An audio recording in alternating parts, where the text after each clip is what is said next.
ضرب الله مثلا كلمة طيبة كشجرة طيبة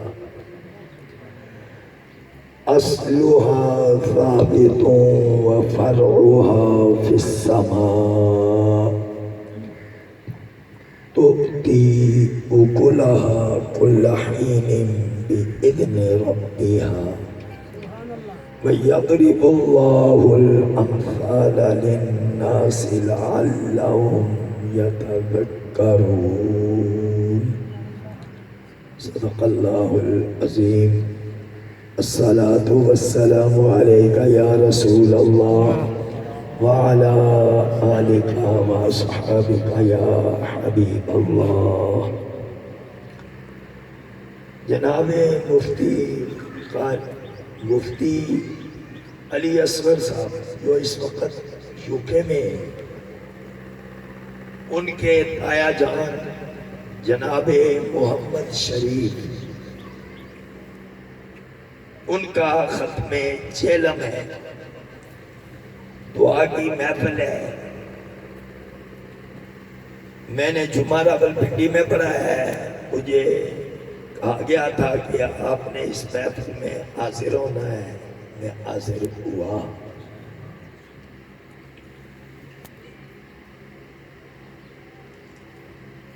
آج کے دور میں کس موضوع پر خطاب کرنا چاہیے؟ وقت لمبا ہو تو پھر تو موضوع کا تعین صحیح طور پر کرنا چاہیے.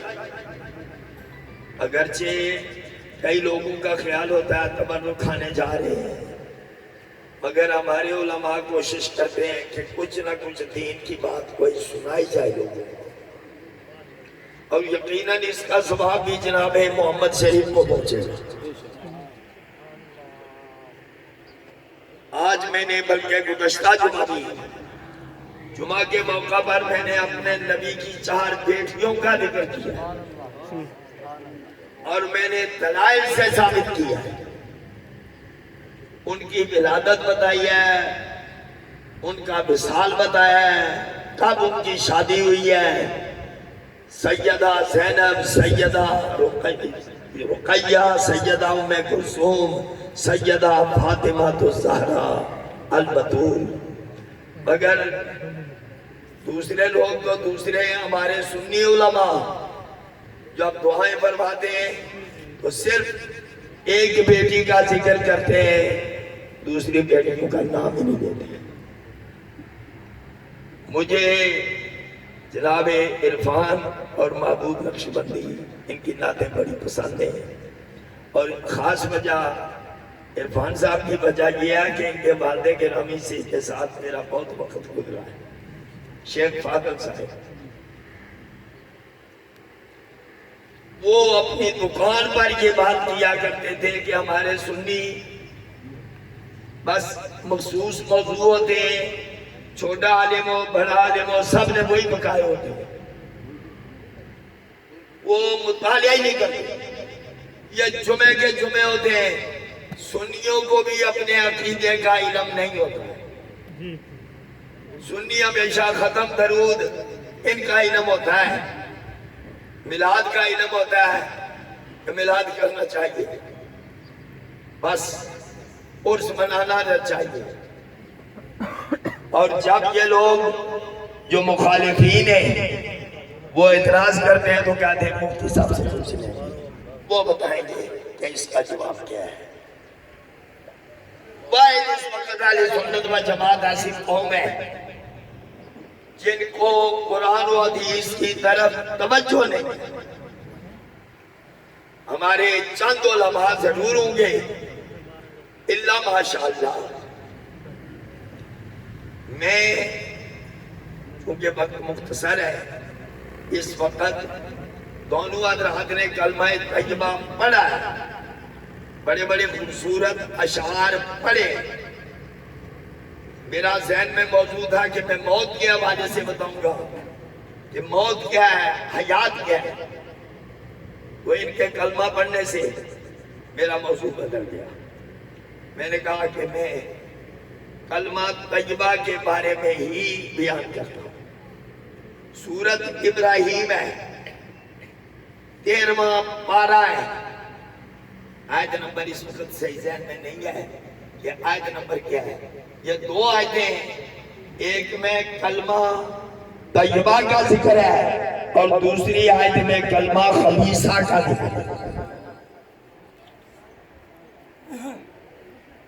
کلمہ طیبہ کی مثال اللہ تعالیٰ نے دی ہے۔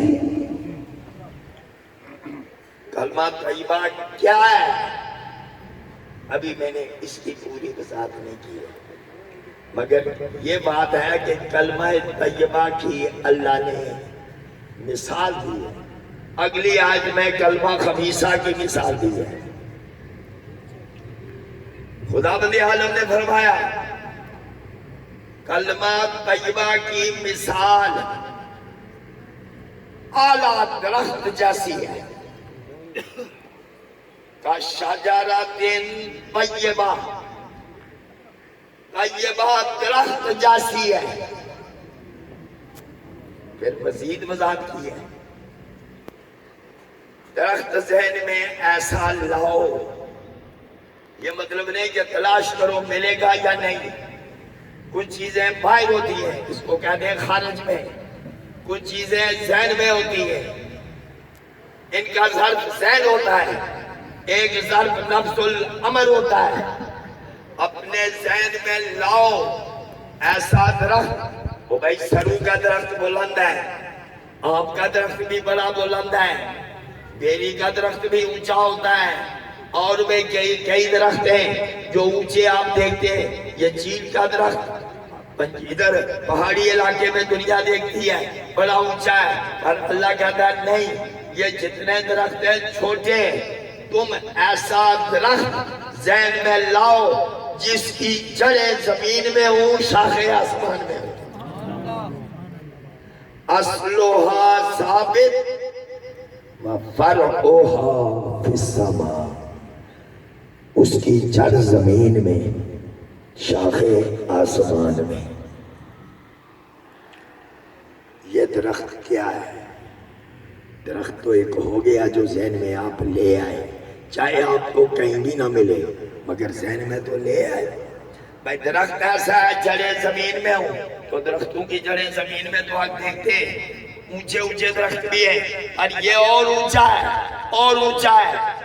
یہ کس کی مثال ہے؟ خداوند عالم نے کلمہ طیبہ کی مثال دی ہے۔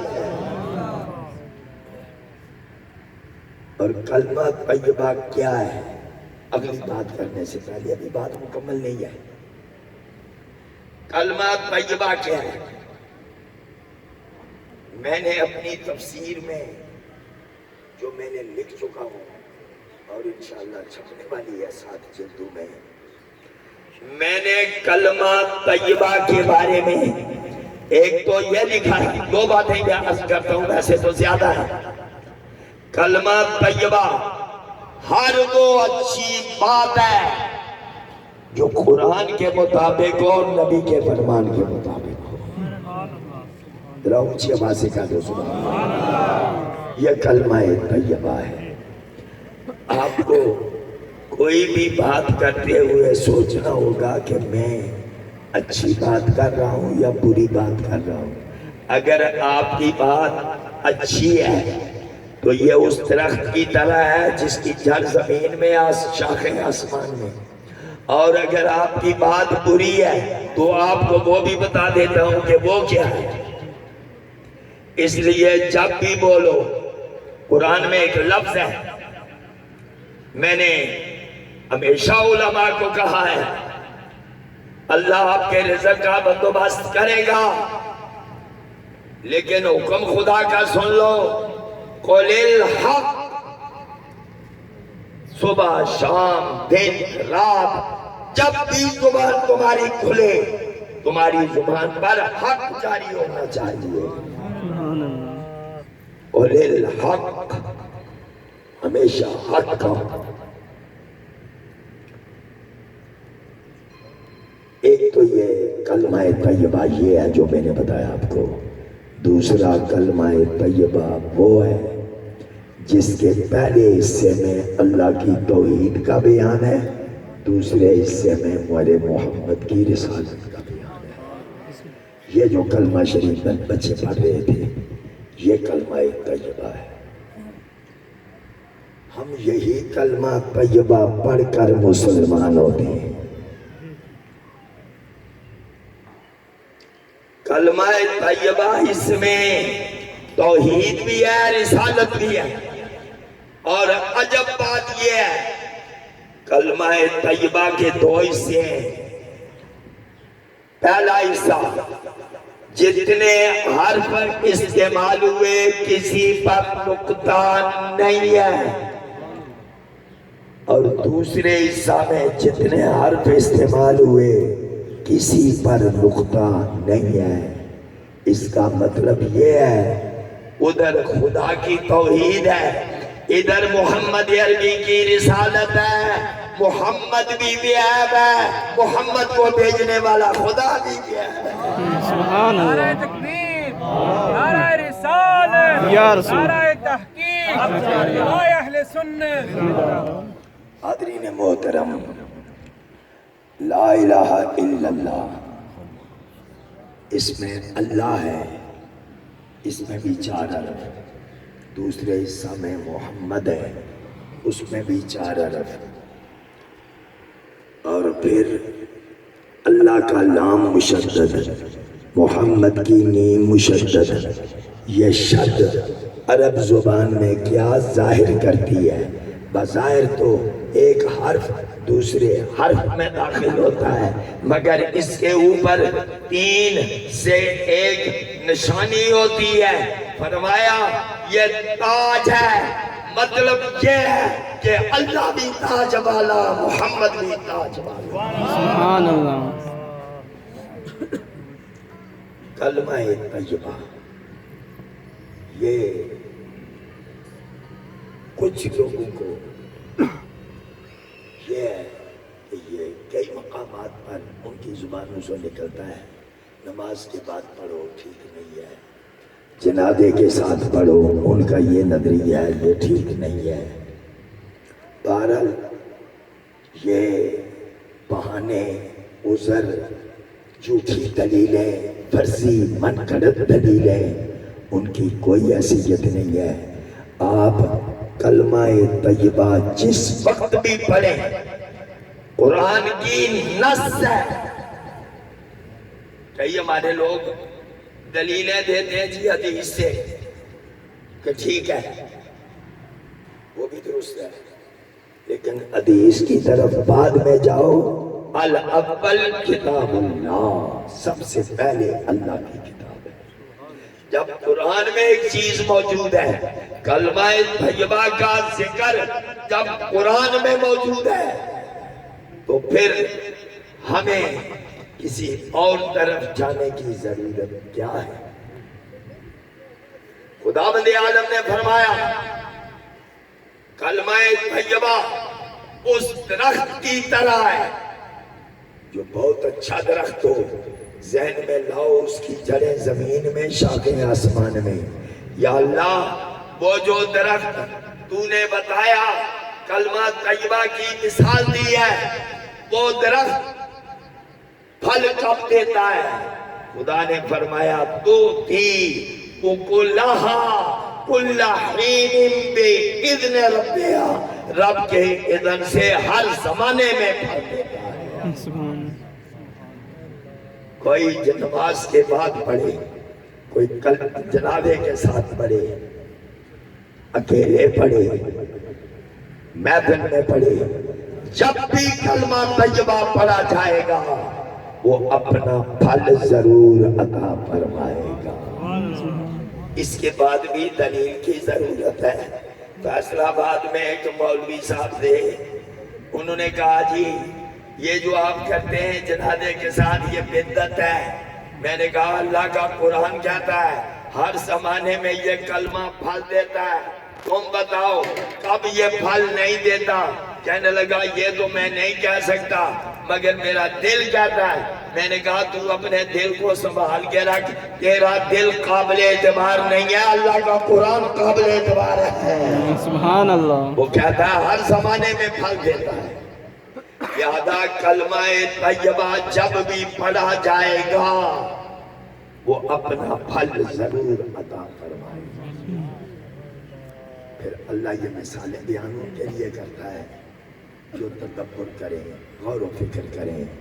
جو غور و فکر نہ کریں ان کے لیے کوئی مثال نہیں ہوتی ہے، ان کی سمجھ میں کچھ نہیں آتا۔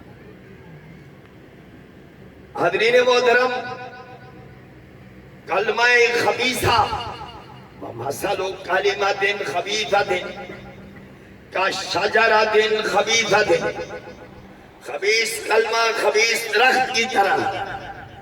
وہ کیسا درخت ہے؟ اجتثت من فوق الارض ما لها من قرار، جس کو زمین سے اکھیڑ دیا جائے اس درخت کو قرار نہیں ہوتا ہے، خبیث کلمے کو قرار نہیں ہوتا ہے۔ کلمہ طیبہ سے قبر میں میت کو قرار نصیب ہو جاتا ہے۔ کوئی بندہ قبر پر کھڑے ہو کر کلمہ طیبہ کا ذکر کرے، اذان کا تو باقاعدہ ذکر ملتا ہے۔ ہمارے امام نے ایک کتاب بھی لکھی ہے، اذان الاجر، مگر بات واضح ہے، اذان میں بھی کلمات طیبات ہیں۔ اگر قبرستان میں یہ اذان پڑھی جائے تو اس اذان کا اجر، ثواب، اس کی برکت، اس کی رحمت، اس کی وجہ سے شفا، اس کی وجہ سے نجات عرش والا عطا فرما دیتا ہے۔ کلمہ اذان والا ہو وہ شیطان بھاگ جاتا ہے، اور اگر کسی کے دل میں کلمہ طیبہ کی قدر نہ ہو تو اسے بھی یہ کلمہ طیبہ اچھا نہیں لگتا ہے۔ کلمہ خبیثہ یہ اس درخت کی طرح ہے جو زمین سے اکھیڑ لیا گیا، ما لہا من قرار، اسے قرار نہیں۔ یا اللہ، یہ کلمہ طیبہ قبر میں کیا دیتا ہے؟ ارشاد، یثبت اللہ الذین آمنوا بالقول الثابت فی الحیات الدنیا وفی الآخرہ۔ یہ کلمہ طیبہ قول ثابت ہے، اس کے ذریعے سے عرش والا قبر میں بھی، قبر کے اندر جانے والے کو ثواب اور قرار عطا فرما دیتا ہے۔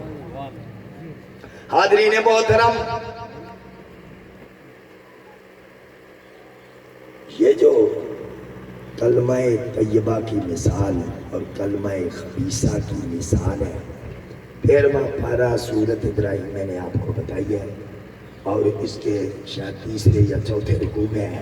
آیت نمبر اس وقت میں نے بتایا تھا کہ ذہن میں نہیں ہے، اس لیے جتنے حافظ ہیں وہ جانتے ہیں، اور جو بھی قرآن کھولے تو کم از کم یہ بات اپنے ذہن میں رکھ لو کہ ہم نے کلمہ طیبہ کے بارے میں باقی دلیلیں بعد میں دینی ہے، پہلے سورۃ ابراہیم کی یہ آیات 2 پیش کرنی ہے۔ اب آؤ، کوئی بندہ جسے مرنے سے پہلے، مرنے کے وقت، آخری وقت، بالکل آخری وقت، جس بندے کو کلمہ طیبہ نصیب ہو جائے اس کے ایمان پر مرنے کی آپ گواہی دے سکتے ہیں۔ ہمارے پیغمبر نے ضمانت دی ہے، پیغمبر نے فرمایا ہے، فرمایا من قال لا الہ، ذرا بلند آواز سے آپ پڑھ لیں، من قال لا الہ الا اللہ دخل الجنہ۔ فرمایا آخری وقت جسے یہ کلمہ نصیب ہو گیا، تم سمجھو گے کہ ہم نے اسے قبر میں رکھا ہے، خدا فرشتوں کو حکم دے گا اسے قبر سے اٹھاؤ یا اس کی قبر کو جنت بناؤ، اور یوں سمجھو تم نے قبر میں نہیں رکھا ہے بلکہ تم نے اس کو جنت میں رکھ دیا ہے۔ سبحان اللہ۔ من قال لا الہ الا اللہ دخل الجنہ۔ یہ چیز کسے نصیب ہوتی ہے؟ کلمہ طیبہ کسے نصیب ہوتا ہے؟ ہمیشہ یہ کلمہ طیبہ رسول اللہ کے غلاموں کو نصیب ہوتا ہے، جن کا نظریہ یہ ہے کہ موت آئے گی، قبر میں جائیں گے اور قبر میں مدینہ والا محمد جلوہ افروز ہوگا، سبحان اللہ۔ کوئی مانے نہ مانے۔ ایک طرف یہ لوگ دھوکہ دینے کے لیے بخاری مسلم کا نام بھی لیتے ہیں اور اس کی حدیثیں بھی کوٹ کریں گے، اور اگر ان سے یہ پوچھو کہ قبر میں کیا سوال ہوتے ہیں، کس کے بارے میں سوال ہوتے ہیں، تو وہاں ضرور ڈنڈی ماریں گے، کوئی اپنا اٹکل پچو دوڑائیں گے، عقلی بات کہیں گے۔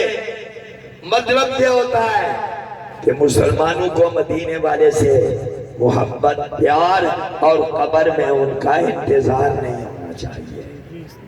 ہم یہ کہتے ہیں موت بڑی سخت چیز ہے، بہت بڑی مصیبت ہے، لیکن جسے نبی کا کلمہ نصیب ہو جائے یہی موت اس کے لیے مصیبت نہیں بلکہ جنت کا ذریعہ بن جاتی ہے۔ سبحان اللہ۔ یہی وجہ ہے قبر میں باقی سوال، تیرا رب کون ہے، تیرا دین کیا ہے، یہ بخاری مسلم میں یہ سوال ہی نہیں ہے۔ دوسری کتابوں میں ہیں 3 سوال، مگر بخاری مسلم میں ایک ہی سوال ہے۔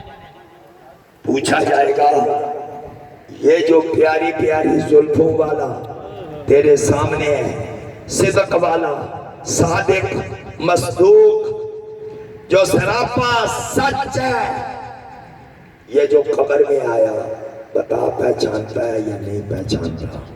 اگر کافر ہو کہتا ہے نہیں پہچانتا، اگر منافق ہو کہتا ہے نہیں پہچانتا، اگر نبی کا سچا غلام گیا ہو کہتا ہے فرشتوں پرے ہٹ جاؤ، یہ تو میرا سونا نبی آ گیا۔ یہ کلمہ طیبہ کی برکت ہوتی ہے، اس لیے حضور کی پہچان میں آسانی یہ اسی کو نصیب ہوتی ہے جو حضور کا دیوانہ عاشق ہو۔ جتنے لوگ اس وقت فرقے بن چکے ہیں، میں یہ جائزہ لے رہا ہوں کہ اس دور میں خود سنیوں میں بھی کئی فرقے بن گئے، اور سنیوں کے علاوہ مگر ان میں گستاخ کوئی نہیں ہے، سنیوں میں فرقے بننے کا ضرور ہے، مجھے افسوس ہے۔ میں یہ چاہتا تھا جتنی بھی تنظیمیں بنے ان کا کوئی مرکز اوپر ہو، لیکن ایسا نہیں ہے، ہر ایک تنظیم اپنی اپنی۔ ان الذین فرقوا دینہم وکانوا شیعا لست منہم فی شیء، اے نبی جو فرقوں میں تقسیم ہو گئے آپ کا ان سے کوئی تعلق نہیں ہے، لست منہم فی شیء۔ یہ ہمیں ایک پلیٹ فارم پر ایک جگہ، ایک نظریہ، جو تنظیمیں بنے، چھوٹی بنے بڑی بنے، ان کے اوپر کوئی مرکز ہونا چاہیے، اور اس طرف متوجہ ہونا سنیوں کا بہت فرض ہو گیا ہے۔ وگرنہ سنیوں کا حال یہ ہے کہ دنیا میں کسی ملک میں ان کی حکومت نہیں ہے، مذہبی طور پر بھی متحد نہیں ہے، ان کا روب نہیں ہے، روب ختم ہو چکا ہے، اس لیے عقیدے سنیوں کے سچے، یہ تو شک شبے سے پالا ہے۔ کوئی بندہ اہل سنت عقائد میں سے کسی عقیدے کو سامنے لائے اور بات کرنا چاہے، بندہ حاضر ہے، اور میرا تو یہ دعویٰ ہے، تم کوئی سوال کرو، حدیث بخاری مسلم یہ تو میں کئی دفعہ پڑھا چکا ہوں، یہ سیاست کا کئی مرتبہ، مگر میں یہ کہتا ہوں کہ سوال کرو تم، ادھر سوال کرو، میں اسی وقت قرآن کی آیت پڑھ کر آپ کو جواب دوں۔ سبحان اللہ نعرہ تکبیر، نعرہ رسالت، یا رسول اللہ علماء اہل سنت۔ سنیوں کے عقیدے بالکل درست ہیں۔ یہ جو فرقے بن گئے ہیں سنی، یہ اللہ کا عذاب ہے۔ یہ کہنا بہت اچھا ہو گیا، بہت اچھا ہو گیا، اچھا نہیں ہوا ہے، تیرے وجود کو ختم کیا جا رہا ہے۔ جو اوپر ہیں ان کی بڑی ذمہ داری ہے، ایک اوپر مرکز بنے، نیچے یہ تنظیمیں رہے، پھر کام اپنا اپنا ہوگا، بالکل کوئی عرض نہیں ہوگا۔ میں صرف کلمہ طیبہ میں نے کہنا تھا وہ میں نے کہہ دیا ہے۔ اللہ تعالی ہم سب کو فرقوں سے بچائے اور اہل سنت و جماعت کو ایک پلیٹ فارم پر متحد ہو جانے کی توفیق عطا فرمائے۔ ہمارے سنیوں کو اس بات کا بھی احساس نہیں ہے، وائے ناکامی بتائے کارواں جاتا رہا اور کارواں کے دل سے احساس زیاں جاتا رہا۔ وآخر دعوانا ان الحمدللہ رب العالمین۔